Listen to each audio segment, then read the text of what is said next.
High school students are just fun. High school students in the Lexington area that are involved in these outreach programs generally are quite good. If you marry the curiosity with, students which are driven, they are very intelligent, and they actively want to be a part of your research program, it's just great. Why wouldn't that be fun to interact with those students? I started working in the lab during the summer after sophomore year of high school, and what I was mostly doing then was taking care of the animals. So I helped feed them, I helped clean their water, clean their bowls. It's kind of simple things just to get started. Did some data recording for some of the projects. There was a lot of animal care involved in Gary's research project. It was continuous for almost 8 months of rearing over 200 or 300 animals. These were aquatic salamanders. We put them in thyroid hormone to make them metamorphose and transition to living on land.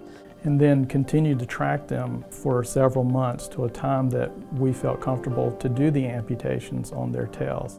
I was not allowed to do any of the surgeries to remove the tails, but I was able to do the data analysis on the tails. Gary took the regenerated pieces that arose after amputation and he quantified how much regenerated. We removed the natural coloration from the amputated tail sections, and then I used some graphics software to measure exactly how much of the tail that we'd removed was in fact regenerated as opposed to what had been there before. The only other example where an organism has, in a regeneration kind of experiment, been looked at using quantitative trait locus mapping is the mouse model. And it's been done a few times in that model, but ours is the first time in another regenerating organism. There are 2 papers that have arisen from this body of work, and they're very good papers. We're not just talking about, a couple of throwaway papers to Ranger Rick Journal or something like that, A Boy's Life. We're sending these to the top journals in the United States to try to get them published. By involving these high school students or undergraduates in research, they've got a serious leg up on other people. They understand what the process of science is all about.